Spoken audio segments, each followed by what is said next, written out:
श्रीमान् वेङ्कटनाथार्य कवितार्किककेसरी वेदान्ताचार्यवर्यो मे सन्निधत्तां सुधाहृदि अस्मद्गुरुपरम्परायै நமஹ.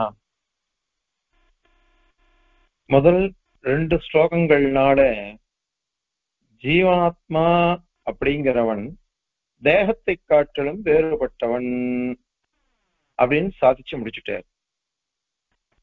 இனி அடுத்த ஸ்லோகத்தினால மூணாவது ஸ்லோகத்தினால இந்திரியங்களை காட்டிலும் வேறுபட்டவன் ஜீவன், மனதை காட்டிலும் வேறுபட்டவன் ஜீவன், பிராணனை காட்டிலும் வேறுபட்டவன் ஜீவன், ஞானத்தை காட்டிலும் வேறுபட்டவன் ஜீவன் அப்படின்னு சாதிக்க போறார். அதுக்கோசரம் இந்த ஸ்லோகம் வருது. இப்போ அவ என்ன சொல்ற, பூர்வபக்ஷிகள் உடம்பு அச்சேதனம் சொன்னேன், அதுக்கு எந்த காரியமும் பண்றதுக்கு இது இல்லை, தகுதி இல்லை, அதனால அத இது பண்ண வேண்டாம், ஆத்மான்னு சொல்லக்கூடாது அப்படின்னு சொன்னீங்க. சரி, நாங்க ஒத்துக்கிறோம்.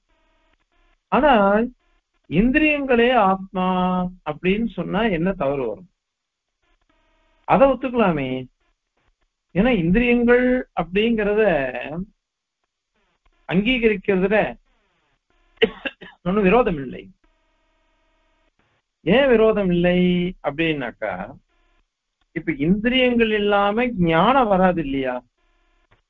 இந்திரியங்கள் இல்லாம ஞானமே வர்றதில்லை நமக்கு. ஏன்னா லோகத்துல கண்ணால பாக்குறோம், காதால கேட்கிறோம், இந்த இந்திரியங்கள் தான் ஒன்னா சேர்ந்து நமக்கு ஞானத்தை கொண்டு வருது. அதனால ஞான பிராப்திங்கிறது இந்திரியங்கள்னாலதான் வருது. அதனால இந்திரியங்களே ஆத்மாவா இருக்கட்டுமே. அந்த இந்திரியங்கள் வேலை செய்யலன்னு வச்சுக்கோங்க, நமக்கு ஞானமே வரமாட்டேன்றதே. கண்ணால அறியப்பட வேண்டிய ஞானம் கண்ணு வேலை செய்யலன்னா வரல, காது வேலை செய்யலன்னா காதால் அறியப்பட வேண்டிய ஞானம் வரல. செல்வத்தில் செல்வம் செவிச்செல்வம் அச்செல்வம் செல்வத்தில் எல்லாம் தலை அப்படிங்கிறார் வள்ளுவர். காதால கேட்கிற ஞானம் இருக்குதே, அதுதான் ஐஸ்வர்யம். அந்த ஐஸ்வர்யம் தான், அதுதான் ரொம்ப வசந்தது. அதனாலதான் சிரவணம் மனனம் நிதித்தியாசனம்னு சொல்றோம். அதனால இந்த மாதிரி ஒரு ஞானம் வரணும்னாக்க காது வேலை செய்யணும், கண்ணு வேலை செய்யணும், இந்த மாதிரி இந்திரியங்கள்லாம் வேலை செஞ்சாதானே வரும். அதெல்லாம் இல்லை அப்படின்னு சொல்லிட்டாக்க எப்படி வரும் அது? அதனால இந்திரியங்களையே ஒத்துக்கலாம். அது இந்திரியங்கள் இல்லைன்னா ஞானம் வரல. அதனால இந்திரியங்கள்ல தான் அறிவு இருக்கு, அதுலதான் அறிவு ஞானம்ன்றது உற்பத்தி ஆகிறது அப்படின்னு அங்கீகரிக்கலாமே. அதை அங்கீகரிக்கலாம். அதையே சொல்ல முடியாதுன்னு சொல்றீங்க. லோகத்துல கூட விவகாரம் இருக்கு. என்ன விவகாரம்னா, சக்ஷு பஷ்யதி பர்சன சுகோ வாயு அப்படின்லாம் சொல்றோம். கண்ணு பார்க்கறது இந்திரியத்துக்கு சுகத்தை கொடுக்கறது வாயு. இத மாதிரிலாம் லோகத்தை சொல்றோம் முடியும். அத மாதிரி ஒருத்த இந்திரியம் வேலை செய்யல, அப்ப என்ன சொல்றோம்? திருக் சக்தி விகலகா, சிரவண சக்தி விகலகா அப்படின்னு சொல்றோமோ இல்லையோ? அதாவது இந்திரிய குறைபாடு ஒருத்தனுக்கு இருக்கு. அப்ப இருந்தாலும் இது மாதிரி எனக்கு குறை இருக்கு, நான் குறையுள்ளவன் அப்படின்னு சொல்றோமா இல்லையா? அத மாதிரி எனக்கு நன்னா காது கேட்கும், நன்னா கண்ணுக்கு தெரியும் அப்படின்னு சொன்னாக்கா எனக்கு நிறைய இருக்கு, எனக்கு ஒரு தோஷம் இல்லை, நான் நிறையோட இருக்கேன் அப்படின்னு சொல்றவன். அதனால இந்திரியங்களே ஆத்மாவா இருக்கட்டுமே அப்படின்னு அவன் சொல்றான். அதற்கு சுவாமி என்ன கேட்கிற, அப்படி பார்த்தோம்னு வச்சுக்கோங்களேன், இப்ப கண்ணால ஒரு வஸ்துவை பார்க்கிறோம், ஏற்கனவே வந்திருக்கு. கண்ணால ஒரு வஸ்துவை பார்க்கிறோம், அது காதால நினைச்சு பார்க்கிறோம், காதால கேட்கிறோம், கண்ணால பார்க்கிறோம், காதால கேட்கிறோம் அந்த வஸ்து விஷயத்தை பத்தி. அதே சுகேந்திரியம் இருக்கே, தொடுதல் உணர்ச்சி, அதனால அவைகளை தொட்டு நாம தெரிஞ்சுக்கிறோம் இல்லையோ? இப்ப ஏன் அந்த மாதிரி வந்தது? இப்ப கண்ணால பார்த்தத மனசால நினைச்சு பாக்குறோம், காதால கேட்கிறோம், கையால தொட்டு பார்க்கிறோம். அது எப்படி வரும் அது? ஏன்னா நீ இந்திரியம் தான் ஆத்மான்ற, இத மாதிரி எப்படி பேதம் வந்தது அப்படின்லாம் நம்ம கேள்வி கேட்டா அதுக்கு அவ என்ன சொல்றா, அதெல்லாம் ஒண்ணும் பெரிய விஷயம் இல்ல, இது உடம்புல இருக்கு, உடம்புல இந்திரியங்கள் இருக்கு, அதனால ஒண்ணுக்கு ஒண்ணு தெரியறது. கண்ணால பார்க்கப்பட்டதை காதால் கேட்கிறான், அல்லது கையால் தொடு உணர்ச்சியினால் அறிகிறான் அப்படின்னு சொல்றோம், மனதனால ஸ்மரிக்கிறான்னு சொல்லிக்கிறோம். அதனால விரோதமே இல்லையே. அதனால இது இன்னொரு ஒரு தோஷத்தையும் நாம பல பேர் சொல்ல போறோம். அகம் பஷ்யாமி, அகம் ஸ்பிருஷாமி, அகம் ஸ்ருணோமி அப்படின்னு சொல்றோம். நான் பார்க்கிறேன், நான் கேட்கிறேன், நான் தொடுகிறேன் அப்படின்னு லோகத்துல இருக்கா இல்லையா?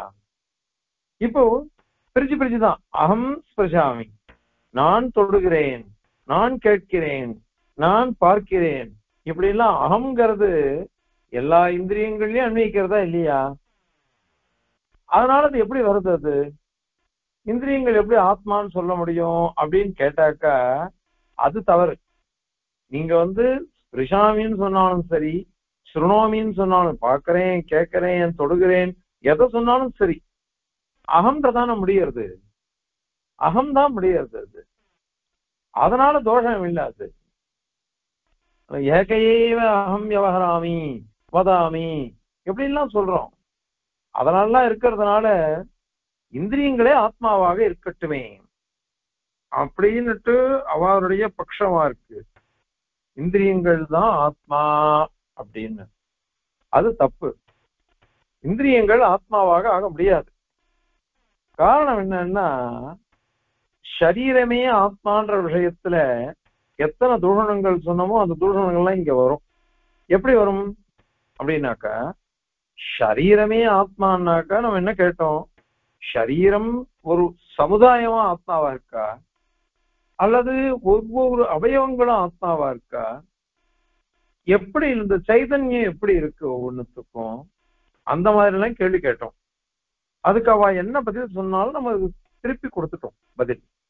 என்ன, சமுதாயமே ஆத்மான்னு சொன்னாக்கா அப்ப சைதன்யம் ஞானம் எதுக்கு இருக்கு? அந்த உடம்புடைய அவயவங்களுடைய அவயவின்னு சொல்றீங்களோ இல்லையோ, அந்த அவயவங்களுடைய சேர்க்கை, அவயவங்களுடைய சேர்க்கை தானே அவயவின்னு. அந்த அவயவிக்கு எதுக்கு ஞானம் இருக்கு?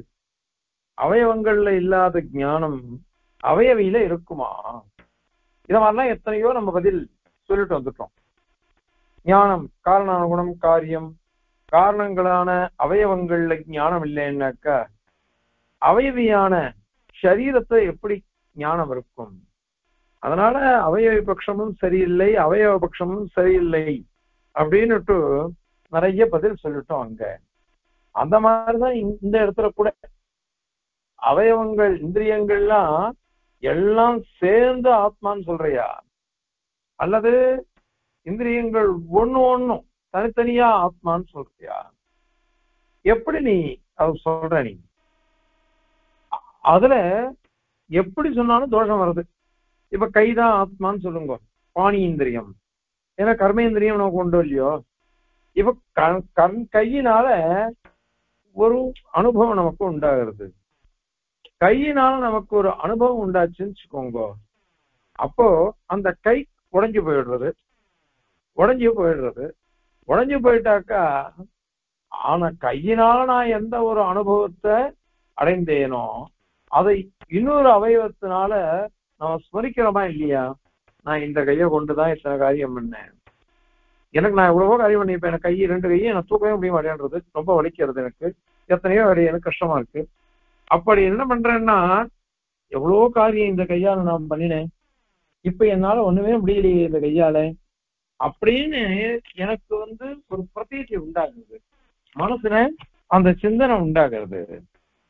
அந்த சிந்தனை உண்டாகிறதுனால அது எப்படி தோணித்து? கைதான அனுபவிச்சது, கைதான பண்ணினது, கைங்கிற ஆத்மா அதை பண்றது. அப்படி இருக்குச்ச மனசுங்கிற ஒரு இந்திரிய ஆத்மாவோ இல்ல கண்ணுங்கிற ஆத்மாவோ வேற ஏதோ ஒரு ஆத்மா எப்படி நினைச்சு பாக்குறது? அது எப்படி வந்தது அதுக்கு? அதனால இதுவே பெரிய முதல் தோஷம். இந்த மாதிரி அவயவ விஷயங்கள்லாம் முதல்லயே நிறைய சொல்லிட்டோம், அதுவும் தோஷம் இருக்காது.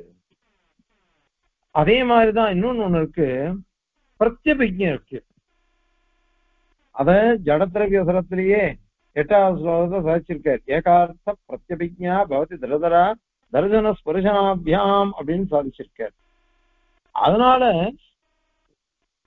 ஏவாகம் திருஷ்டவான் சயேவாகம் ஸ்பிருஷ்டவான் அப்படின்னுட்டு வச்சனம் இருக்கு, வாக்கிய விவகாரம் இருக்கு லோகத்துல.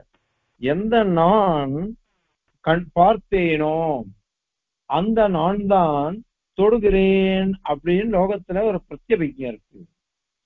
அப்போ தொடுதல், அதே மாதிரி இந்த பார்த்தல், இது ரெண்டுமே ஒருத்தங்கிட்டதான் அன்வயிக்கிறது.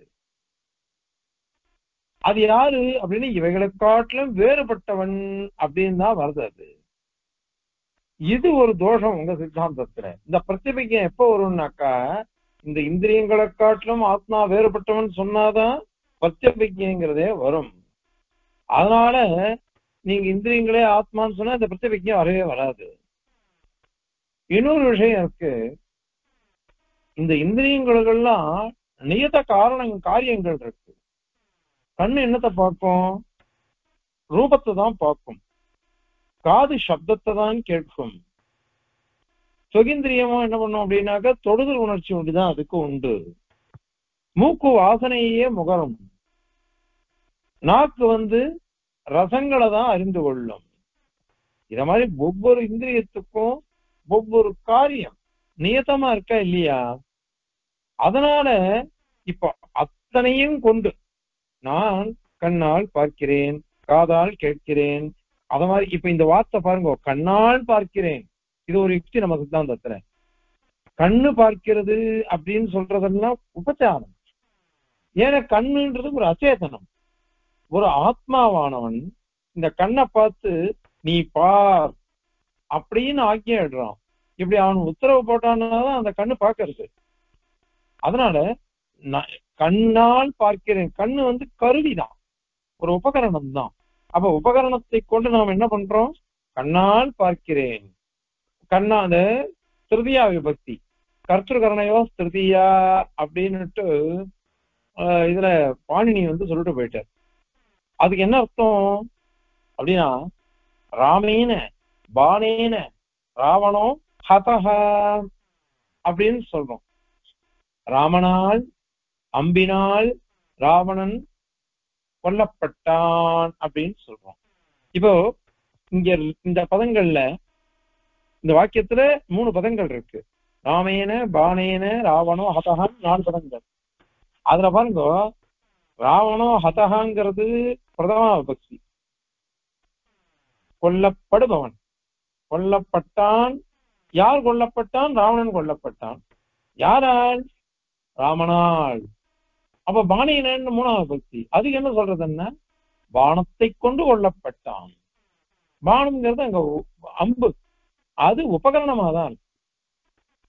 கர்த்திருக்கரணையோகோ திருத்தீயா, கர்த்தாவையும் சொல்லும். இங்க கர்த்தாங்கிறது ராமன், ராமையின. அது மாதிரி பாணியனன்றது கருவி, ஏற்கனவே அதான் சொல்லிருக்கோம்.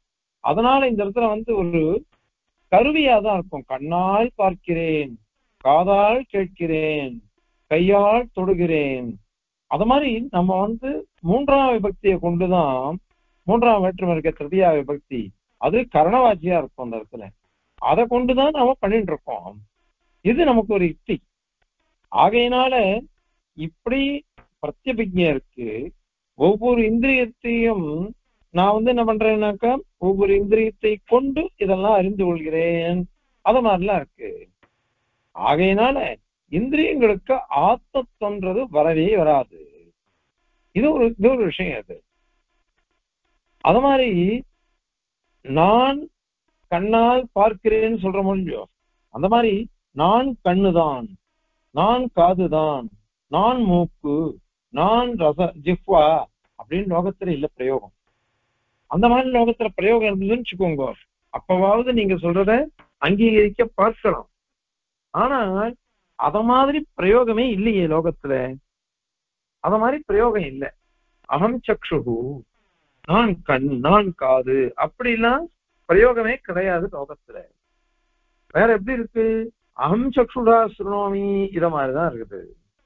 அதனால இந்திரியங்கள் தான் இது இல்லை, ஆத்மான்றது கிடையாது. அவ ஒரு யுக்தி சொன்னா, இந்திரியங்கள்லாம் வேலை பண்ணினாத்தான் ஞானமே வரும், அது இல்லைன்னா ஞானம் வராதே அப்படின்னு ஒரு கேள்வி கேட்டா அவ. அதனால ஞானம்லாம் எங்க இருக்குன்னா இந்திரியத்துலதான் இருக்கு. அதனால இந்திரியம் ஆத்மான்னு சொல்றோம். ஞானத்துக்கு அதிகரணம் ஆதாரமா இருக்கிறது தானே ஆத்மான்றது. இப்ப ஞானம் வந்ததுக்கு மூல காரணம் என்ன? இந்திரியங்கள் தானே. அதனால இந்திரியங்கள் தான் ஆதாரமா இருக்குது. அதனால அதுவே ஆத்மாவா இருக்கட்டுமே அப்படின்னு அவா சொன்னா. அது தவறுன்னு நாம சொல்றோம்.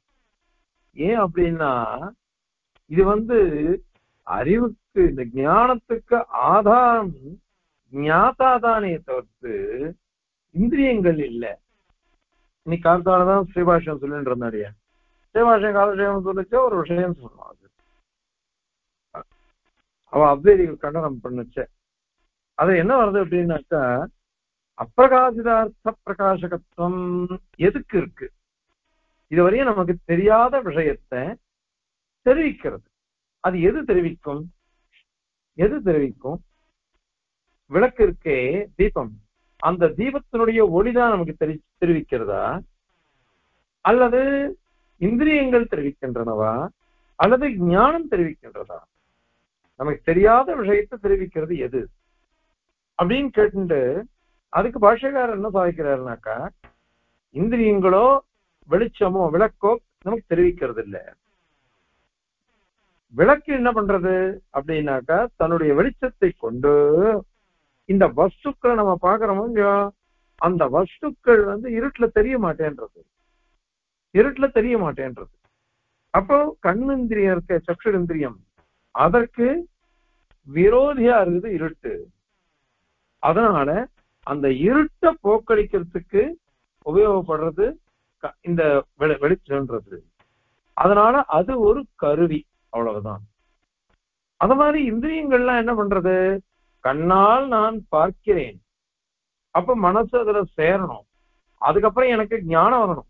இப்ப எனக்கு இந்திரியம் வேலை செய்யறது, வெளிச்சமும் இருக்கு, இந்திரியமே வேலை செய்யறது, பார்க்கறேன். ஆனா இதுதான் கடம்னு எனக்கு தெரியாதுன்னு வச்சுக்கோங்க. தெரியல என்னக்கா, அப்ப எப்படி நான் கடம், அயம் கடகா அப்படின்னு எனக்கு எப்படி ஞானம் வரும்? எனக்கு ஞானம் இருந்தாதான் கடம்ங்கிறது எப்படி இருக்கும் அப்படின்னு எனக்கு ஞானம் இருந்தாதான் விளக்கை கொண்டு இருட்டை அகற்றி இந்திரியங்களை கொண்டு கடத்தை பார்த்து அயம் கடகா அப்படின்னு நான் தெரிஞ்சுப்பேன். இல்லாத போனா எனக்கு ஞானமே வராது எனக்கு. ஆகையினால இதுதான் கிரமம். அதனால இந்திரியங்களோ வெளிச்சங்களோ ஒரு உபகரணங்களாக இருக்கும். கரணங்கள் சொல்றோம், அது கரணம்னு சொல்றோம். நம்ம ஜீவனுக்கு என்ன பேருனாக்கா கரணாதிபன்னு பேரு. இந்திரியங்களுக்கு அதிபன், இந்திரியங்களை கொண்டுதானே எல்லாத்தையும் நாம தெரிஞ்சுக்கிறோம். அதனால இவனுக்கு கரணாதிபன்னு பேரு. பெருமாள் சொல்லச்ச கரணாதிபாதிபகா அப்படின்னுட்டு உடனே சொல்லிட்டு போயிடுச்சு. அதாவது இந்திரியங்களுக்கு அதிபனான ஜீவனுக்கும் அதிபனவன் பகவான் அப்படின்னு சொல்லிட்டு போயிருக்குது ஸ்ருதி. அதனால இவைகள்லாம் ஒரு கருவி, கரணங்கள், கருவிகள், உபகரணங்கள், அவ்வளவுதான் இருக்குது. அதனால சக்ஷு பஷ்யதின்னு சொல்றதெல்லாம் இதுதான், கவனம்தான். அது மாதிரி ஞானத்தை உண்டு பண்றதுன்றது கூட தவறு. ஞானத்தை இவர்கள் உண்டு பண்ணவில்லை, ஞானம் உற்பத்தி ஆகிறதுக்கு உபகாரங்களா இருக்கு, உபகாரகங்கள், அவ்வளவுதான் உபகாரம் பண்றது. அதை தவிர்த்து வேற ஒண்ணுமே கிடையாது. சரி, நாங்க என்ன சொன்னோம்? இந்திரிய குறைபாடு இருந்ததுன்னாக்கா, எனக்கு குறைவு இருக்கு, நான் விகலன் அப்படின்னு லோகத்துல சொல்றோம். அதே இந்திரிய குறைபாடு இல்லைன்னா நான் சகலன், எனக்கு நிறைய இருக்குன்னு சொல்றோம். அதனால இந்திரியங்களை வச்சுட்டுதான் அகம் சகலகா, அகம் விகலகான்னு வருது. அதனால இந்திரியங்களே ஆத்மாவா இருக்கட்டுமே. அப்படின்னு ஒரு கேள்வி வருது. அவ கேட்டா அதற்கு பதில் அப்படி கூட லோகத்துல எப்படி பிரயோகம் இருக்கு தெரியுமா? சக்ஷுஷா விகலஹா, கண்ணால நான் விகலன், குறைபாடு உடையவன். எனக்கு கண் குறைபாடு இருக்கு, அல்லது எனக்கு கண்ணால குறைபாடு இருக்கு, காதால குறைபாடு இருக்கு, அப்படிதான் லோகத்துல இருக்கு வச்சனம். அதே விகலம் சக்ஷுஹு அகம், நான் கண்ணு விகலம் அப்படின்னு லோகத்துல பிரயோகம் கிடையாது. வேற எப்படி இருக்கு? சக்ஷுஷா விகலஹா மம சக்ஷுஹு விகலம், என்னுடைய கண்ணு, என்னுடைய சக்ஷுரேந்திரியம் விகலம், என்னுடைய சிரவணேந்திரியம் விகலம், அப்படின்னு தான் லோகத்துல இருக்க வச்சனம். அதனால இதுலயே பார்த்துக்கோங்க. அப்ப முதல்ல சொன்ன பாருங்க, மே ஹஸ்தகா மம ஹஸ்தகா மம சரீரம் மம பாதவு, இப்படி லோகத்துல எப்படி இருக்கோ அந்த மாதிரி மம சக்ஷுஹு மம ஸ்ரோத்ரம் அந்த மாதிரிதான் இருக்குது. அதனால இன்னொன்னு ஒரு விஷயம், நீ குறைபாடு அப்படின்னு சொல்றது என்ன அர்த்தம் சொல்லு? குறைபாடுன்னு என்ன அர்த்தம்? இந்திரியத்தினுடைய நாசம் அப்படின்னு அர்த்தம், இந்திரிய சக்தியோட நாசம் அப்படின்னு அர்த்தம். இப்போ நாசம்ன்றது என்னது? நித்தியமான ஆத்மாவுக்கு நாசம்ன்றது வருமா? அது வராது. அதனால இன்னொன்னு, இந்த கண்ணானது குறைபாடு இருக்கு அப்படின்னா அது நாசத்தை அடைஞ்சிருக்குன்னு அர்த்தம். நாசத்தை அடைஞ்சிருக்குன்னு சொன்னீங்கன்னாக்கா, நாசத்தை அடைஞ்சது போய் நான் குறைபாடு விகலகா, குறைபாடு உடையவன் அப்படின்னு அதை நினைக்குமா? அதான் போயிடுத்தேன், கண்ணே நாசம் அடைஞ்சு கொடுத்து. அப்படி இருந்துச்சு அந்த கண்ணு சக்ஷுரேந்திரியம் நான் விகலன் அப்படின்னு நினைக்கிறதுன்னு சொன்னாக்கா அது தவறு இல்லையா? அது எப்படி வரும்? அதுவும் வராது இருக்கு. அதனால இன்னொரு விஷயம், இவா ஒண்ணு சொன்னா, ஒரே உடம்பு, ஒரே உடம்புல இந்திரியங்கள் பலவா இருக்கிறதுனால ஒண்ணுக்கு ஒண்ணு சேர்ந்து உபகாரம் பண்றது. அதனால கண்ணால பார்த்ததுதான் நான் கையால தொடுறேன், காதால கேட்கிறேன், எப்படிலாம் லோகத்துல வச்சனம் இருக்கே. அதனால ஒரே உடம்புல இருக்கு அது. அதுல கூட பாருங்க, காது, கண்ணு, மூக்கு, நாக்கு, இந்த நாலும் முகத்திலேயே இருக்கு. அது மாதிரி ஸ்பர்சனம் மாத்திரம் உடம்பு முழுக்க இருக்கு, தொடுதல் உணர்ச்சின்றது. அதனால இதை கொண்டே சொல்லிட்டு போலாமே, இதுதான் ஆத்மா, இந்திரியங்கள் தான் ஆத்மா, எல்லாம் ஒன்னா சேர்ந்து இருக்கிறதுனால இந்திரியங்கள் தான் ஆத்மா அப்படின்னு சொல்லிட்டு போலாமே அப்படின்னு அவ ஒரு வார்த்தை சொன்னான். அதுவும் தவறு அப்படின்ற சுவாமி தேசிகன். என்னன்னாக்கா, இங்க கூட பாருங்க, லோகத்துல நான் ஒத்தன், ஆனா என்னுடைய இந்திரியங்களை கொண்டு இந்திரியை அனுபவாமி, இந்த இதுல வரும் நம்மாழ்வார் சாய்ப்பார், கண்டு கேட்டுண்டு ஐங்கருவி கண்ட இன்பம் அப்படின்னு ஏதோ வரும். அதாவது கண்ணால பார்த்து, அதாவது சிற்றின்பத்தை பத்தி சொல்றது. அது கண்ணால தன்னுடைய கிரகணியை தன் கண்ணால பாக்குறான், அவளுடைய குரலை காதால கேட்கிறான், அவளுடைய ஸ்பரிசம் வருது. அத மாதிரி ஏதோ இத மாதிரி இந்திரியங்கள்லாம் இருக்கு இல்லையா, இவைகள்லாம் கொண்டு நான் அனுபவிக்கிறேன்னு ஒருத்தன் சொல்றான். அதாவது என்னன்னாக்கா, லோகத்துல இருக்கிற வஸ்துக்கள் இருக்குதே, நீங்க திதிப்பா ஒரு வஸ்து இருக்குன்னு வச்சுக்கோங்க, திதிப்பா காரமா சாப்பிடுற வஸ்து, அதுல ஒண்டிதான் ருச்சி அறிய முடியும். அத மாதிரி அழகா இருக்கு அப்படின்னாக்கா கண்ணால ஒண்டிதான் அறிய முடியும், அது வேற வஸ்து. பக்ஷணம் அழகா இருக்குன்னு நம்ம சொல்ல போறது இல்லை, அது நன்னா இருக்கு அப்படின்னு தான் சொல்றோம் பக்ஷணத்தை. அத மாதிரி வாசனை புஷ்பம் அழகாவும் இருக்கும், அது நல்ல வாசனையோட கூடியிருந்தது அப்படின்னு சொல்றோம். ஆனா நம்மளால என்ன பண்ணிட்டாருனாக்கா, இது திருக்குறள்லயே இருக்கு, இது மாதிரி ஒரே வஸ்து தன்னுடைய மனைவிங்கிறவ அவங்கள்ட்ட இந்த 5 இந்திரியங்களுடைய விஷயமே இருக்கு, அந்த மாதிரிலாம் அங்க வருது. இப்போ அத சொல்லச்ச என்ன பண்றோம்னா, இந்திரியை அனுபவாமி அப்படின்னு லோகத்துல வச்சனம் வருது, பிரயோகம் வருது.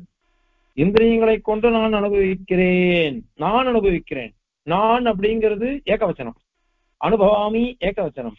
இந்திரியைன்றது பகுவச்சனம். அது எப்படி வந்தது?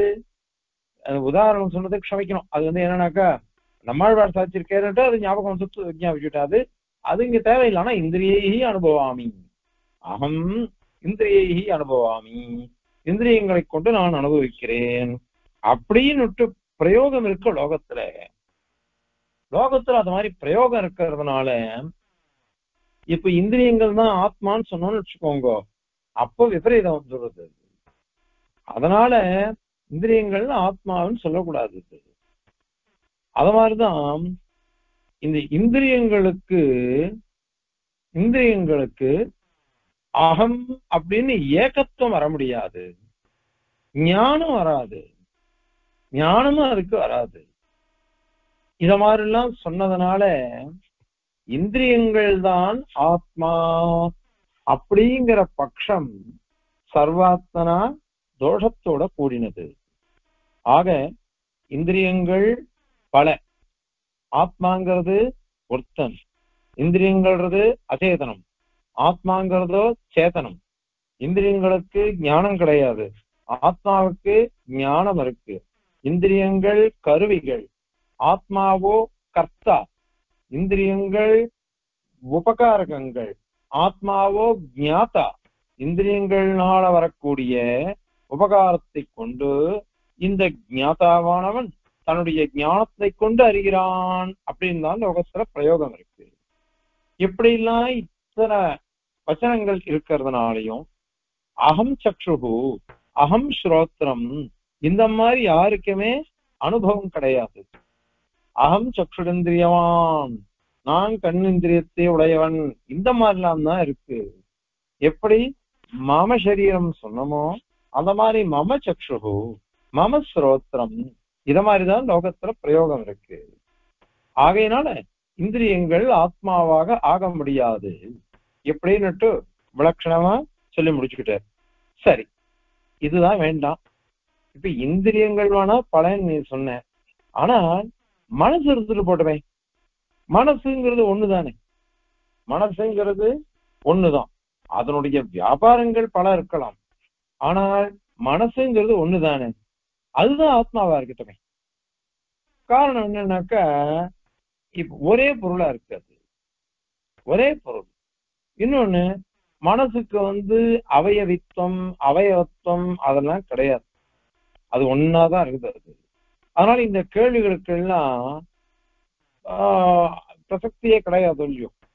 அதனால அதுவும் வேண்டாம், அதுவும் வேண்டாம். ஏன் ஆத்மாவா இருக்கட்டுமே அப்படின்னு நாங்க சொல்றோமே அப்படின்னா, இல்ல இல்ல அங்க கூட மம மனஹா, என்னுடைய மனசுன்னு இருக்கே அப்படின்னாக்கா அதுவும் தவறுது. ஏன் அப்படின்னாக்கா உடம்பு இந்திரியங்கள் அவைகளோட கூடின மனசுக்கும் சுத்தமான மனசுக்கும் பேதம் உண்டு. மம ஆத்மான்றதுக்கு நீ அர்த்தம் சொன்ன, மம அப்படின்னு சொன்னாக்கா நீ சொன்னது மமங்கிறதுக்கு தேகத்தோட கூடின ஆத்மான்னு அர்த்தம் சொன்ன. அத மாதிரி ஆத்மான்றதுக்கு சுத்தாத்ம சுரூபத்தை நீ சொன்ன.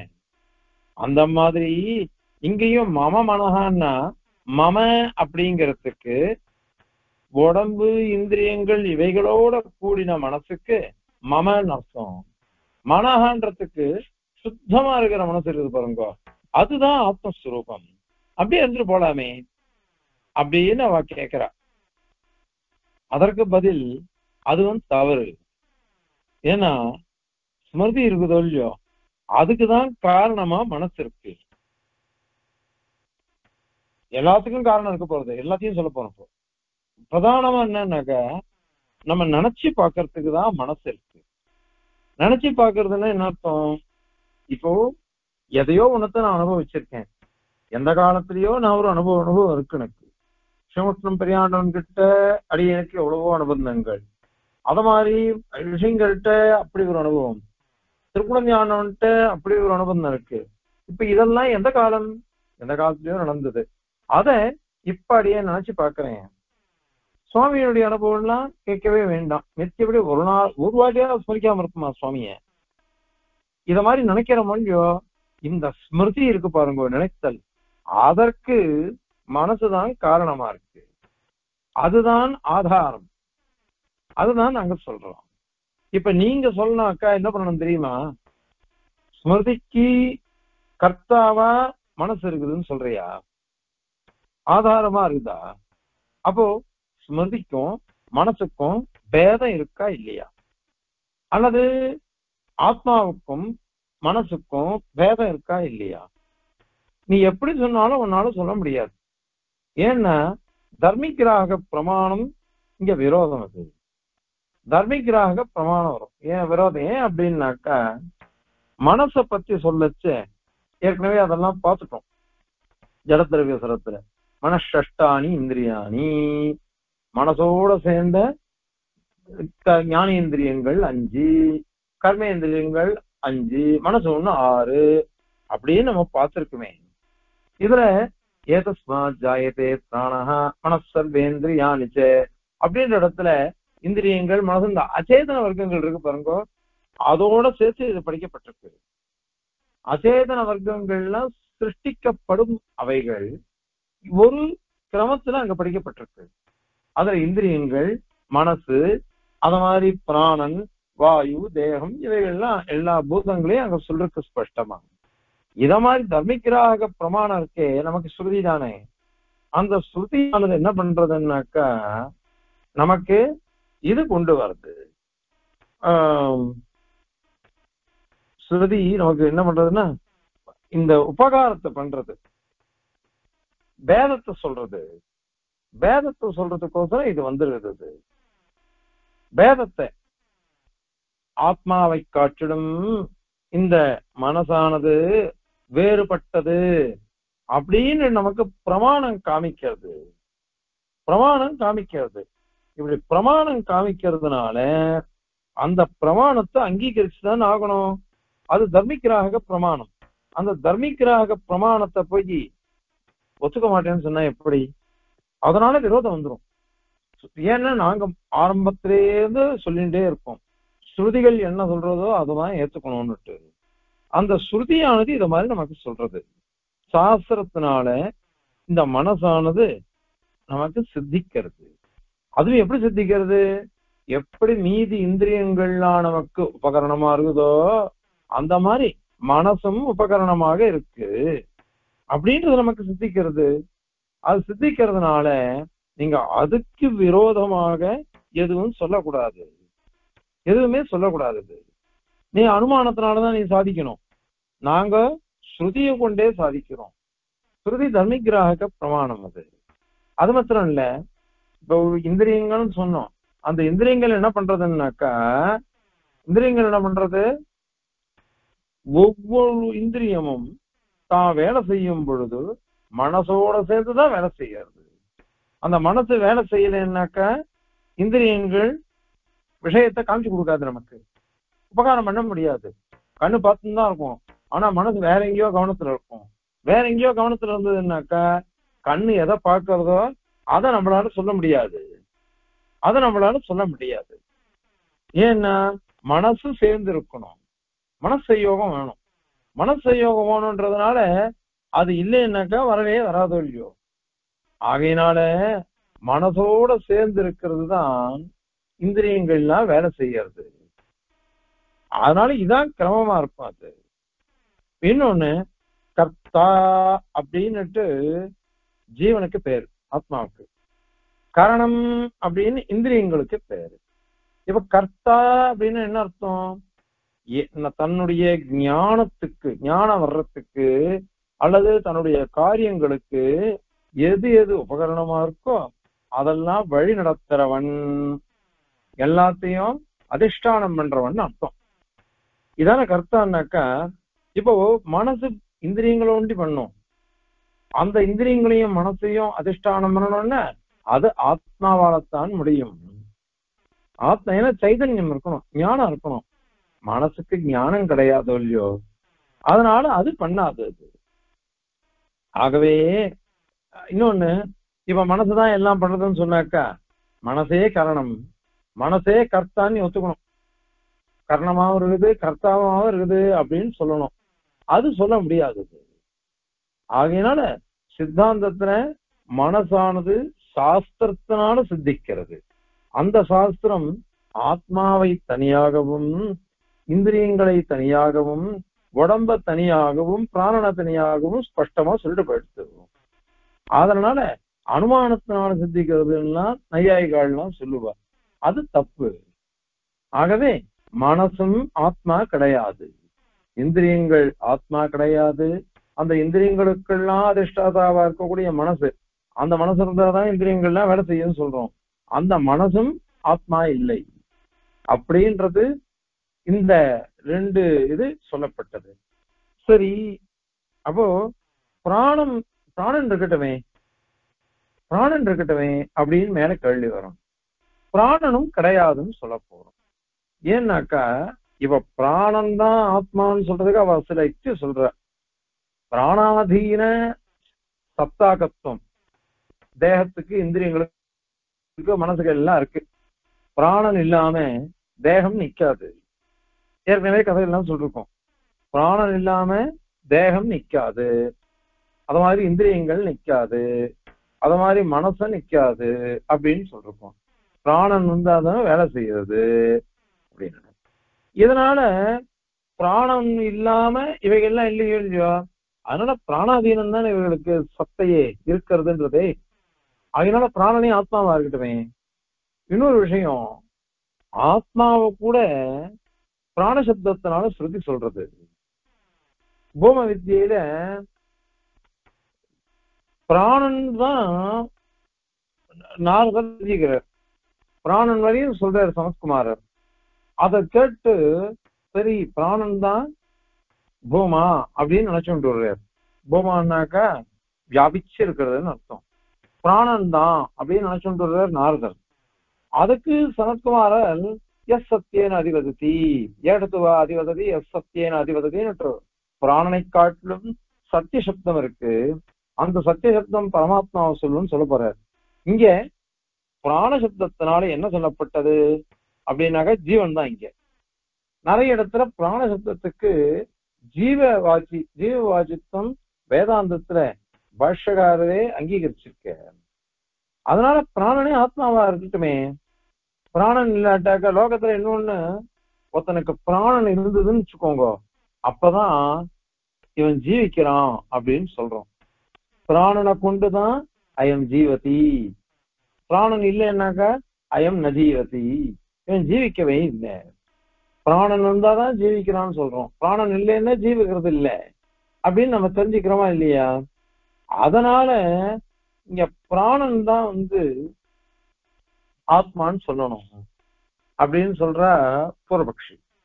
அப்ப நாம ஒரு கேள்வி கேட்கிறோம், சரி ஒருத்தன் தூங்குறானோ இல்லையோ, தூங்குற சமயத்துல பிராணன் இருக்குது, பிராணன் இருக்கு, அது இப்போதான் சொன்னீங்க, தூங்குற சமயத்துல பிராணன் இருக்கு.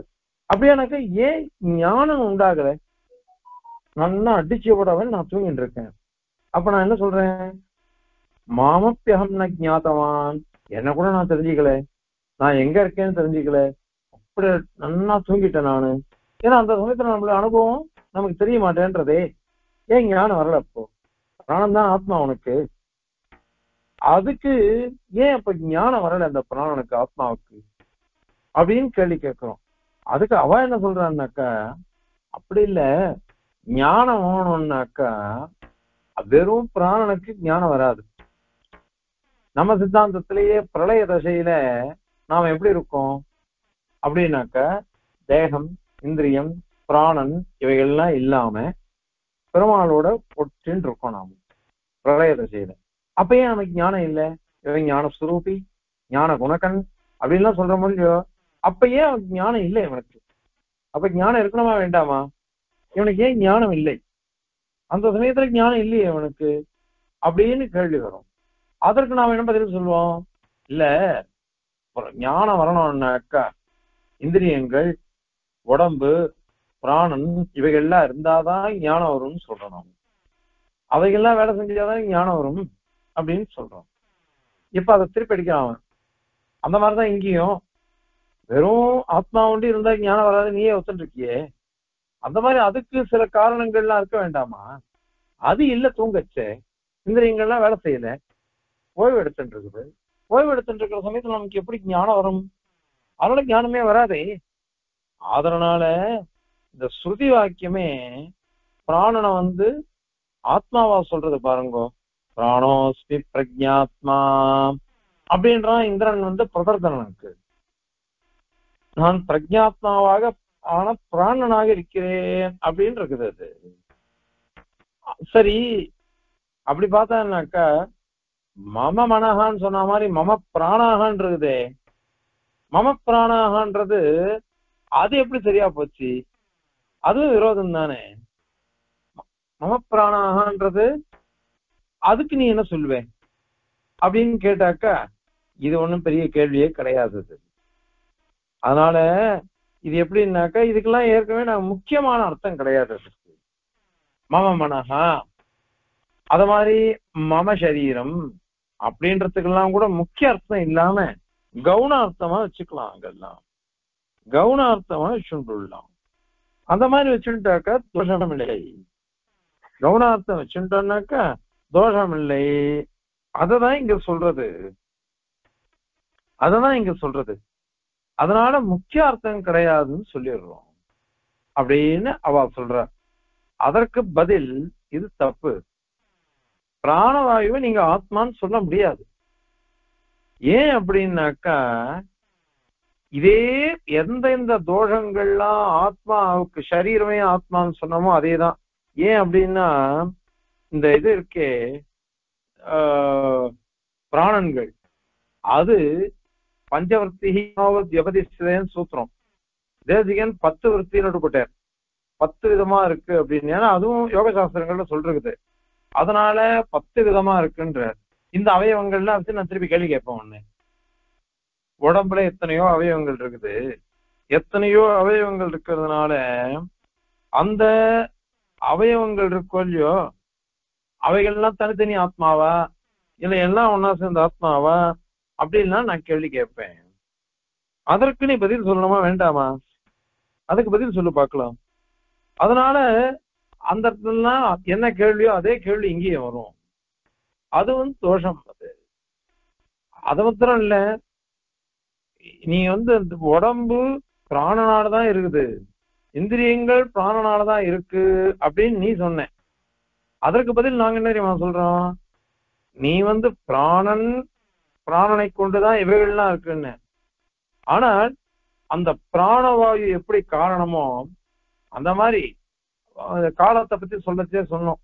ஈஸ்வராதிருஷ்ட காலாதிகள்லாம் காரணமா இருக்கு. ஈஸ்வரன், அதிருஷ்டம், காலம் இவைகள்லாம் கூட காரணமா இருக்குது அப்படின்னு ஏற்கனவே சொல்றோம்.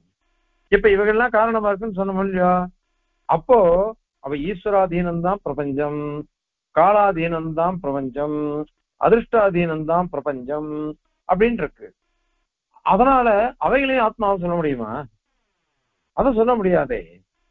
அதனால அது முடியாது. அந்த இது இல்லை. இன்னொரு விஷயம், நீ பிராணாதீனமாக இந்திரியம் இருக்கு, உடம்பு இருக்குன்னு சொன்ன. அத மாதிரிதான் ஆத்மாதீனமாக பிராணன் இருக்கு, ஆத்மாதீனமாக இந்திரியம் இருக்கு, ஆத்மாதீனமாக தேகம் இருக்கு. அதுவும் சொல்றான் அது. அதனால நீ பிராணைய பிரஜாத்மான்னு சொல்றக்கே அதுக்கு என்ன சமாதானம் சொல்லுவேன்? பிராணோக பிதா அப்படின்லாம் இருக்குன்னா அதெல்லாம் ஒண்ணுமே கிடையாது. என்ன அப்படின்னாக்கா இந்த பிராணன்றது என்ன அர்த்தம்னா ஜீவன் தான் பிராணசப்தத்தினால சொல்லப்படுறது. ஆனால் அது ஏற்கனவே அதுக்கெல்லாம் அந்த பிராணனை நிரூபணம் பண்ண முடியும். அப்பவே சொல்லிட்டு போயிட்டோம். அதுக்கு பதில்னா அங்கேயே சொல்லிருக்கோம். பிராண சப்தத்துக்கு 3 விதமாக 4 விதமா அர்த்தம் சொல்லலாம். பிராணன் அப்படின்னா பரமாத்மான்னு சொல்லலாம். பிராணன் அப்படின்னாக்கா ஜீவாத்மா சொல்லலாம். பிராணன்னாக்கா முக்கிய பிராணனை சொல்லலாம். பிராணன் சொன்னாக்கா இதை சொல்லலாம், இந்திரியங்களை சொல்லலாம். இத மாதிரி சொல்லிருக்கோம். ஒவ்வொன்றுத்துக்கும் காரணம் இருக்கு. ஏன்னா பிராணாதீன பிரவர்த்திகத்துவம், பிராணாதீன சொத்தாகத்துவம் இந்திரியங்களுக்கு தேகங்களுக்கு இருக்கு. அதனால அவைகளை பிராணன்னு சொன்னோம். அதே பரமாத்மா பிராணன் எப்படி சொல்றோம்னாக்கா பிராண சரீரி பரமாத்மா அப்படின்னு சொல்றோம். அத மாதிரி சர்வ பிராணன ஹேசுத்தம் அவனுக்கு இருக்கு, பகவானுக்கு. அதனால பிராணன்னு பெருமாளை சொல்றோம். ஜீவன் என்ன சொல்றோம்னாக்கா ஜீவாதீனமா தானே பிராணன் இருக்குது. ஜீவன் கிளம்பினான்னாக்கா சமுத்கிராமந்தம் பிராண அனுத்கிராமதி தம் அனுத்கிராமந்தம் சர்வே பிராணா அனுத்கிராமந்தி அப்படின்னு வாக்கியம் இருக்கு. இந்த ஜீவன் இந்த உடம்பு விட்டு கிளம்புறான், கிளம்பச்சே முக்கிய பிராணம் கிளம்பிடுச்சு, முக்கிய பிராணம் கிளம்பினோம்னா இந்திரியங்கள்லாம் கிளம்பிடுச்சு அப்படின்னு வாக்கியம் இருக்கும் இல்லையோ.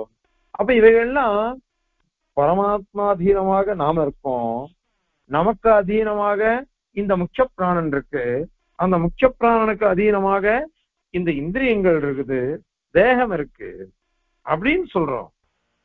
அதனால இந்த பிராணாத்மா இப்ப பிராண சப்தத்துக்கு பரமா ஜீவனை சொல்றது அப்படின்னா தோஷம் கிடையாது, தோஷம் கிடையாது. அதனால இந்த காரணத்தினால ஏதோ ஒரு காரணத்தை இட்டு பிராண சப்தத்துக்கு ஜீவன் பரமாத்மா இந்திரியங்கள் அப்படின்னு சொல்றோம். வசுதா பிராணன் சொன்னா முக்கிய பிராணனை ஒண்டிதான் சொல்றது. முக்கிய பிராணம் தான் அதுக்கு அர்த்தம். மீதி சப்தங்கள்லாம் மீதி அர்த்தங்கள்லாம் சொல்றதுக்கெல்லாம் மூல காரணம் ஏதோ ஒரு காரணத்தை இட்டு சொல்றது அது. அதனால அது தோஷம் இல்லை அது. ஆகையினால இந்த பிரயோகங்கள்லாம் இருக்கு, நிறைய பிரயோகம் இருக்கு. அதனால இந்த பிராணனை பரமாத்மா பரமா சொல்றதுனால அப்ப பரமாத்மான்னு சொல்லலாமா, பிராணம் தான் பரமாத்மான்னு சொல்லலாமா? முக்கிய பிராணம் தான், அதாவது பிராணவாயு இருக்கே நம்ம சுவாசிக்கிறோமே அதுதான் பரமாத்மான்னு சொல்ல முடியுமா? இப்படி எல்லாம் கேள்வி வருமே திருப்பி, அதுக்கு நான் என்ன பதில் சொல்லுவேன்?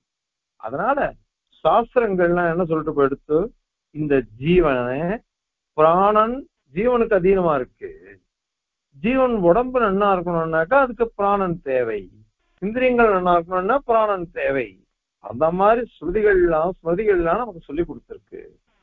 அதனால அது அதனால உயிர் இந்த உடம்போட உயிர் வாழணும், ஜீவிக்கணும், அதுக்கு இவன் காரணமா இருக்கிறதுனாலதான் பிராணன் இருக்கவே இவன் வாழ்கிறான், இவன் ஜீவிக்கிறான் அப்படின்னு சொல்றான். ஏன்னா அவன் அங்க கேட்ட மொழி பூர்வபக்ஷி கேட்டான், ஒருத்தன் உசுரோட இருக்கான்னாக்க அதுக்கு காரணம் பிராணனை கொண்டுதான் தெரிஞ்சுக்கிறோம், உயிர் இல்லைன்னா பிராணன் இல்லைன்னு தெரிஞ்சுக்கிறோம் அப்படின்னுட்டு அதை வச்சுட்டு ஆத்மா பிராணம் தான் சொன்னான் அவன். அதற்கு பதில் அப்படி இல்லை, இந்த தேகத்தோட வாழணும், தேகத்தோட வாழ வேண்டும் என்றால் அதுக்கு பிராணன் முக்கியம், இந்த பிராணன் இல்லாம வாழ முடியாது. அதனால அது சொல்லப்பட்டது. அந்த வரையும் அதை எடுத்துக்கணுமே தவிர்த்து ஒரேடியா இதுவா எடுத்துக்கணுன்றது தவறு. ஆக இது பர்யந்தம் இந்திரியங்கள் ஆத்மா இல்லை, மனசு ஆத்மா இல்லை, முக்கிய பிராணன் ஆத்மா இல்லை அப்படின்னு சொல்லி முடிச்சுட்டார். சரி, ஞானமே ஆத்மா இருக்கட்டுமே, ஞானமே ஆத்மா அப்படின்னு இருக்கட்டுமே. ஏன்னா தூங்குற சமயத்துல உடம்பும் வேலை செய்யல, இந்திரியமே வேலை செய்யல, தேகங்கள் தான் அனுபவிக்கிறது. அதனால அறிவு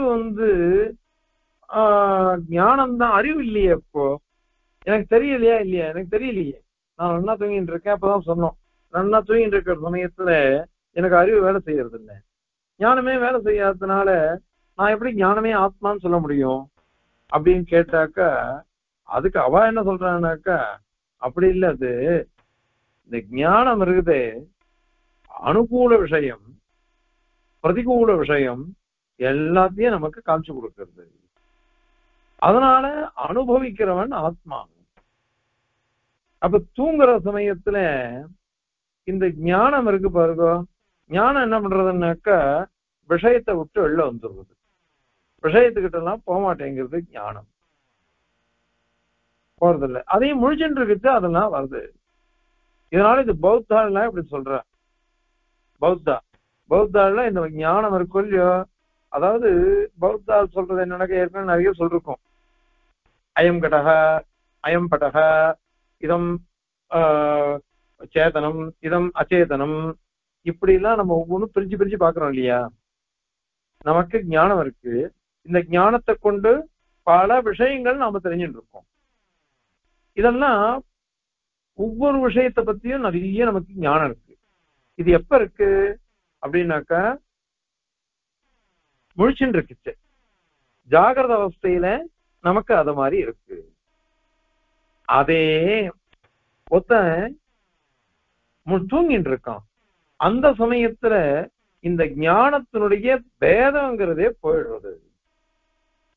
ஞானத்தினுடைய பேதம்ங்கிறதே போயிடுறது. ஒரே ஒரு ஞானம் தான் இருக்கு. ஏன்னா நமக்கு ஒண்ணுமே தெரியாது இல்லையா, எந்த வஸ்துவும் நமக்கு தெரியறது இல்ல. எந்த வஸ்துவும் தெரியாததுனால ஞானத்தினுடைய விஷயத்தினுடைய பேதம் எதுவும் கிடையாது. அதனால தூங்குற சமயத்துல நமக்கு ஞானம் வரல. இதம் வஸ்து, நான் எங்க தூங்கினேன், எங்க இது பண்ணேன், எனக்கு எதுவுமே தெரியாம நான் தூங்கிட்டு இருக்கேன். எப்படி இது பண்றேன்னு எனக்கு தெரியல. எனக்கு அத மாதிரி நான் இருக்கேன்.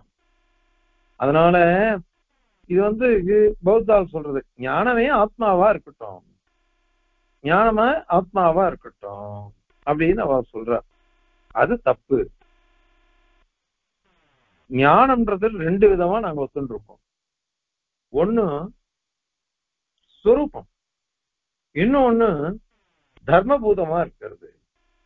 ஸ்வரூபங்கிறது என்னதுன்னாக்கா சுத்தாத்ம ஸ்வரூபம், ஞானீக ஸ்வரூபமா இருக்கிறது. அதே தர்மபூத ஞானம்னாக்கா விஷய ஞானம். விஷய ஞானம்ன்றது தர்மபூத ஞானத்தை சொல்றது, விஷய ஞானம்ன்றது ஆத்மஸ்வரூபத்தை சொல்றது. இந்த மாதிரி தர்மி பாவம்னு ஒண்ணு இருந்தது. இந்த தர்மமா இருக்க பாருங்க, அந்த தர்மம் தான் பொருள்களை பகுத்து அறியறது. அயம்படகா அயம்படகான்லாம் தெரிஞ்சுக்கிறது அது. அதே இந்த பிரத்யக்தம் ஒண்ணு இருக்கு பாருங்க, அதுதான் தர்மி சுரூபம். அகம் அகம் அகம் ஏற்கனவே சொல்லிருக்கோம். அகம் சுகி, அகம் துக்கி, இது கூட தர்மபூத ஞானத்தோட விகாரம் தான். ஆனாலும் கூட இந்த அகம்ன்றது தர்மி சுரூபத்தை சொல்றது அது. அதனால இந்த ஞானத்துவம் அது ஞானத்தினுடைய ஆசிரியமா இருக்குதுன்னு அர்த்தம். அதாவது தர்மி சுரூபம் இருக்கு பாருங்க, அகம்ன்றது, அதுதான் தர்மபூத ஞானத்துக்கு ஆசிரியமா இருக்குது. அதனாலதான் அயம் ஞாதா அப்படின்னு சொல்றோம். ஞாதான்னு சொன்னோம்னாக்கா இவன் ஞானத்துக்கு ஆசிரியமா இருக்கான். அதனாலதான் லோகத்துல என்ன பிரவருத்தி வருது, பிரயோகம் இருக்கு, கடமகம் ஜானாமி அப்படின்னு ஒருத்தன் சொல்றான். அகம் கடம் ஜானாமி, அகம் அப்படின்றதுனால ஆத்மஸ்வரூபம், அதுலயே ஜானாமின்னு சொன்னதுனால ஞானத்தை தர்மபூத ஞானத்தை கொண்டு அறிகிறேன். எதை அறிகிறேன்? கடம் ஜானாமி, ஞானேன அகம் கடம் அவகச்சாமி ஜானாமி அப்படின்னு அர்த்தம், அறிந்து கொள்கிறேன் அப்படின்னு அர்த்தம். இப்போ பிரிஞ்செடுத்து பாருங்க, மேயம் பிரமேயம் என்ன, பிரமாதா என்ன, பிரமித்தி என்ன அப்படின்னு தெரியறதோ இல்லையோ. அதனால இதுதான் சித்தாந்தம். ஞானம் வேற, ஆத்மா வேற, ரெண்டும் ஒண்ணுன்னு சொல்லக்கூடாது. ரெண்டும் ஒண்ணுன்னு சொல்லக்கூடாது. அதனால தர்ம தர்மி பாவத்தை அவ ஒத்துக்கல பௌத்தாள். ஞானத்துக்கும் ஆத்மஸ்வரூபத்துக்கும் தர்ம தர்மி பாவம் இருக்குது அப்படின்னு ஒத்துக்கல. அத்வைதிகள் கூட வியாபகாரிக திசையிலதான் இருக்கு அப்படின்னு அவ சொல்லிட்டு போயிருக்கா. பாரமார்த்திக திசையில அவ ஒத்துக்கவே இல்லை. இது அத்தனையும் தர்ம தர்மி பாவம் வரணும், ஒத்துண்டுதான் ஆகணும் அப்படின்னுட்டு ஜடத்திரவியத்திலேயே நிறைய விளக்கமா சொல்லியாச்சு, எல்லாம் இருக்கு அப்படின்னுட்டு. அதனால பௌத்த பட்சத்தையே நாங்க கண்டனம் பண்ணிட்டோம். அத மாதிரி வைசேஷிகள்லாம் என்ன சொல்றா, நையாயிகள்னாக்கா ஞான சுரூபத்தை ஒத்துக்கலாம், ஞான குணகத்துவத்தை ஒத்துன்னு இருக்கா. ஞான குணகன் ஆத்மா அப்படின்லாம் அவ ஒத்துட்டு இருக்கா. அதாவது தர்மபூத ஞானத்தை ஒத்துண்டாவா, தர்மி சுரூபத்தை ஒத்துக்கல. அதே பௌத்தனோ அத்வைதியோ தர்மஸ்வரூபத்தை ஒத்துக்காம தர்மி சுரூபத்தை ஒன்றி ஒத்துண்டாவா. ஆனால் நம்ம வேதாந்தத்திலேயோ ரெண்டும் உண்டு. ஞானம் தர்மமாகவும் இருக்கும், தர்மியாகவும் இருக்கும். அப்படி இருக்கிறதுனால இது ஒரு இதுவும் தோஷம் இல்லை. அதனால கடமகம் ஜானாமி படமகம் சம்வேத்மி அப்படின்லாம் லோகத்துல இருக்கா இல்லையா. இந்த பிரயோகத்தை கொண்டு பார்த்தாக்கா இத மாதிரி ஞானம்ன்றதே ஆத்மான்னு சொல்ல முடியாது. அப்படி சொன்னா விரோதம் வருது, எல்லா விதத்திலையும் விரோதம் வருது. ஆக இது இன்னும் புத்தி சிதறத்தெல்லாம் நிறைய சொல்ல போற, அங்கெல்லாம் வரும். அது ஞானத்தை பத்தி எல்லாம் விசாரம் பண்ண போற, அப்ப அதை தெரிஞ்சுக்கலாம். ஆனால் இப்போ இந்த விஷயத்தை தெரிஞ்சுட்டா போறோம். தர்மபூத ஞானத்தை காட்டிலும் வேறுபட்டவன் ஆத்மா அப்படின்னு. இப்போ மொத்தத்துல என்னாச்சு, இந்திரியங்களை காட்டிலும் மனதை காட்டிலும் பிராணனை காட்டிலும் ஞானத்தை காட்டிலும் விலட்சணமானவன் வேறுபட்டவன் ஆத்மா அப்படின்னு சித்திக்கிறது. முதல் 2 ஸ்லோகத்தினால தேகத்தை காட்டிலும் விலட்சணமானவன். இப்பவோ மீதி 4 இருக்கு இல்லையா, இவைகளை காட்டிலும் விலட்சணமானவன் ஆத்மா அப்படின்றத இங்க சாதிச்சு முடிச்சுட்டார். ஆக ஆளவந்தார் சாதிச்ச விஷயம் அவர் என்ன சாதிச்சாரு, தேகேந்திரிய மன பிராண தீபியோன்யோன்ய சாதனா அப்படின்னு சாதிச்சார். தேக இந்திரிய மன பிராண தி புத்தி இவைகளை காட்டிலும் அந்யஹா வேறுபட்டவன், அனன்ய சாதனா ஸ்வயம் பிரகாசம் அப்படின்னு அங்க சொல்லி முடிச்சார். அந்த விஷயத்தை இங்க சாதிச்சுட்டார். இன்னும் கூட ஞான விஷயமா அடுத்த ஸ்லோகத்திலாம் வரப்போகுது. அதுல இப்ப பொதுவாக இந்த 4 விஷயங்களை காட்டிலும் விலட்சணமானவன் அப்படின்றத இந்த ஸ்லோகத்தினால சாதிக்கிறார். இப்ப ஸ்லோகத்தை சேவிக்கலாம். பாஹ்யாக்ஷேபியோன்ய ஆத்மா ததகில விஷய பிரத்யபிஜ்ஞாதுரைக்யாத் கர்த்துஹு ஸ்மிருத்யாதி கார்யே கரணமிதி மனஹ மானசித்தம் ததோன்யத் பிராணாஹ சங்காத ரூபாஹ வபுருதிதனயாத் ந த்ருவம் சேதயந்தே ஞானம் ச ஞாத்ருதர்மஹ க்ஷணிகமபி ச வஹ தேன அஸ்ய ஆத்மபாவஹ அப்படின்னு சாதிக்கிறார். ததகில விஷய பிரத்யவிஜ்ஞாது ஐக்கியாத், அதாவது இந்திரியங்கள் தான் ஆத்மா அப்படின்னு நீ சொன்னாக்க அதற்கு பதில் ததகில விஷய பிரத்யவிஜ்ஞாது, இந்திரியங்களுக்கு என்னென்ன விஷயம், அதாவது கண்ணுக்கு என்ன விஷயம், காதுக்கு என்ன விஷயம், அது மாதிரி தோளுக்கு என்ன விஷயம்லாம் சொல்றோமோ இல்லையோ, இந்த விஷயங்கள் இருக்கே அகில விஷயங்கள், அவைகளை பிரத்யபிக்ஞை பண்றவன். பிரத்யபிக்ஞவன் என்ன பிரத்யபிக்ஞை, எதை தொட்டனோ அதுதான் பாக்குறேன், எதை பார்த்தனோ அதுதான் கேட்கிறேன், இப்படி விஷயங்கள் எல்லாம் பிரத்யபிக்ஞை பண்றவன். அந்த பிரத்யபிக்ஞா பண்றவன் இருக்கானே அவனுக்கு ஐக்கியாத், பராமர்சம் பண்றவன், நினைச்சு பாக்குறவன் அர்த்தம். அவன் ஐக்கியாத், அவன் ஒத்தந்தான். இப்ப நீ இந்திரியம் தான் ஆத்மான, ஒவ்வொரு இந்திரியும் ஆத்மா சொல்றியா, அனைத்து இந்திரியங்களும் ஆத்மா சொல்றியா, இப்படி எல்லாம் விரோதம் வரும். அதே அனைத்து இந்திரியங்களையும் அதிஷ்டானம் பண்ணி அனைத்து விஷயங்களையும் கிரகிச்சு அதை நினைச்சு பாக்குறான் பாருங்க, அவன் ஒருத்தந்தான். ஐக்கியாது, அந்த వ్యక్తి ஒத்தந்தான். அதனால பாஹ்ய அக்ஷேபிய, அக்ஷம்னாக்க இந்திரியம்னு அர்த்தம். பாஹ்ய அக்ஷம்னாக்க 10 இந்திரியங்கள், ஞானேந்திரியங்கள் 5, கர்மேந்திரியங்கள் 5, அவைகளை காட்டிலும் அந்யஹா வேறுபட்டவன். அதனால பாஹ்யேந்திரியங்களை காட்டிலும் வேறுபட்டவன் அவன். யாரு? ஆத்மா, ஆத்ம தத்துவம், கர்த்தா ஞாதா அப்படின்னு சொல்லணும். சரி, மனசு சொல்லலாமா அப்படின்னு? மனசும் சொல்ல முடியாது. என்ன?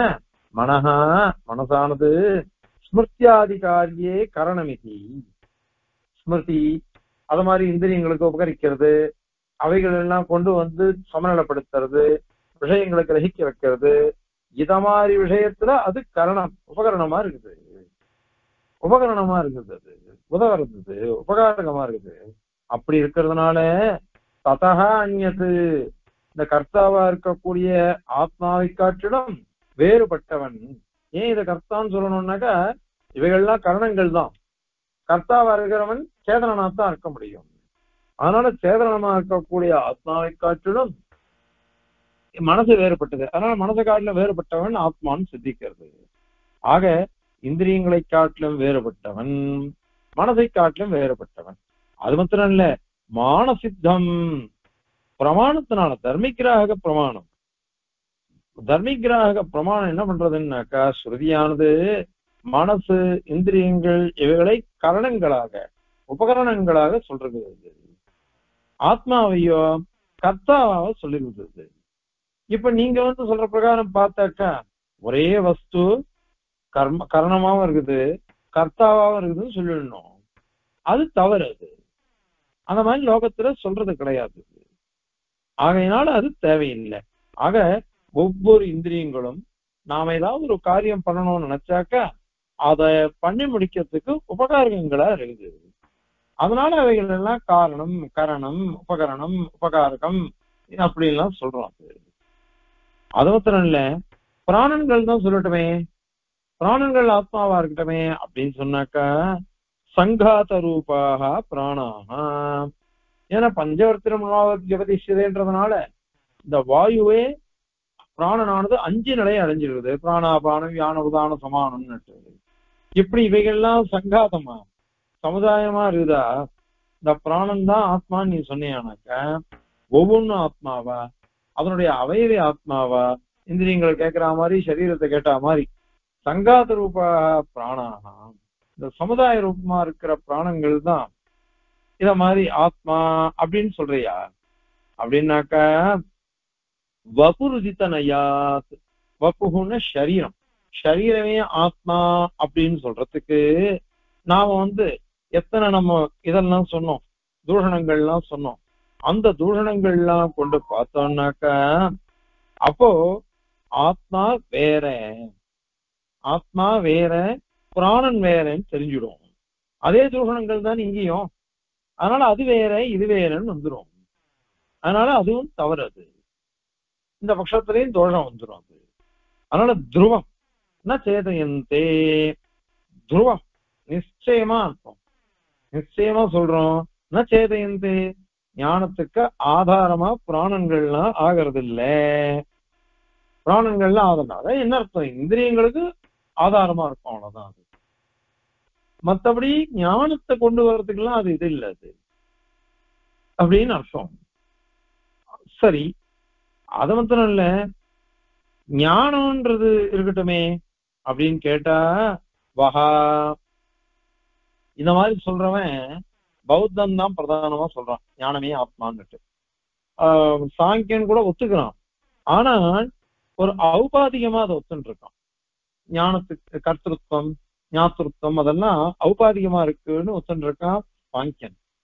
அதனால இங்க இது இந்த ஞானம்ன்றது இருக்கே, அது அவ பட்சத்துல பௌத்தால் பட்சத்துல ஞாத்ரு தர்மஹா, ஞாதாவனுடைய தர்மம் அப்படின்னுட்டு நீங்க ஒத்துக்கவே இல்லை.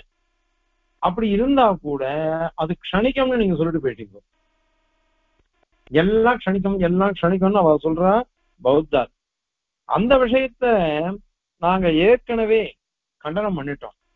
இப்படி நீங்க க்ஷணிக்கம்னு சொல்லிட்டாலே எதுவுமே சித்திக்காது. சரியா க்ஷணிக்கம்னு சொல்லிட்டாலே எது இந்த ஞாத்திரத்துவமே சித்திக்காது, கர்த்தத்துவம் சித்திக்காது, ஒண்ணுமே சித்திக்காது. அத ஏற்கனவே நான் இங்கேயும் சொல்லிட்டோம். பிரத்யபிக்ஞா விரோதம் இருக்கு, பிரத்யக்ஷ விரோதமா இருக்குது, அனுபவம் விரோதமா இருக்குது, ஸ்ருதி விரோதமா இருக்கு, யுக்தி விரோதமா இருக்கு அப்படின்லாம் நிறைய சொல்லியிருக்கோம் அங்க. அதனால தேனச்சே அந்த காரணத்தினாலையும் அஸ்ய இந்த ஞானத்துக்கு ஆத்மபாவ ஆத்மத்துவன்றதே வராது, ஆத்மாவாகவே இருக்காது அப்படின்னுட்டு இந்த ஸ்லோகமானது இத மாதிரி நமக்கு சொல்லி கொடுக்கிறது. என்ன சொல்லி கொடுத்ததுன்னா, இத மாதிரி இந்திரியங்களை காட்டிலும் மனதை காட்டிலும் பிராணனை காட்டிலும் ஆத்மாவை காட்டிலும் வேறுபட்டவன் ஆத்மா. ஆத்மான்னு சொல்லிட்டேன்னா அது ஞானத்தை காட்டிடும். இந்திரியங்கள், பிராணன், மனசு, ஞானம் இந்த 4 காட்டிலும் ஆத்மா விலட்சணமானவன் அப்படின்னு இந்த ஸ்லோகம் சாதிக்கிறது. இப்ப பாருங்க, பாஷ்யாக்ஷேப்யோன்ய ஆத்மா ததகில விஷய பிரத்யபிஜ்ஞாதுரைக்யாத் கர்த்துஸ்மர்த்யாதிகாரியே கரணமிதி மனோ मानसिद्धं ततोऽन्यत् प्राणाः सङ्घातरूपाः वपुरुदितनयात् न ध्रुवं चेतयन्ते ज्ञानं च ज्ञातृधर्मः क्षणिकमपि च वः तेन नास्यात्मभावः कवितार्किकसिंहाय कल्याणगुणशालिने श्रीमते वेङ्कटेशाय वेदान्तगुरवे नमः अस्मद्गुरुपरम्परायै नमः हरिः